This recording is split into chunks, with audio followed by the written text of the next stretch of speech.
అనంతపురం మాజీ ఎంపీ గోరంట్ల మాధవ్ ఇవాళ విజయవాడ పోలీసులు ఎదుట హాజరు కానున్నారు. బెజవాడ సైబర్ క్రైమ్ పోలీసుల ముందు ఆయన హాజరు కానున్నారు. ఓ పోక్సో కేసులో యువతి పేరును బహిరంగపరిచారంటూ వాసిరెడ్డి పద్మ అనే మహిళ గోరంట్ల మాధవ్పై ఫిర్యాదు చేశారు. దీంతో మాధవ్పై విజయవాడ పోలీసులు కేసు నమోదు చేసి విచారణకు రావాలని నోటీసులు ఇచ్చారు.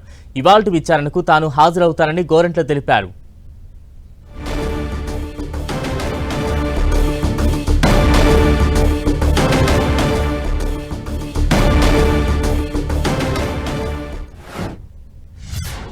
ప్రభుత్వ తీరును తీవ్రంగా ఖండిస్తున్నాము.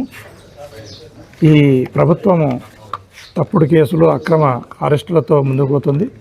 దీన్ని వైఎస్ఆర్ కాంగ్రెస్ పార్టీ కాదు, యావత్ రాష్ట్ర ప్రజలు కూడా దీన్ని తీవ్రంగా వ్యతిరేకిస్తున్నారు, ఖండిస్తున్నారు.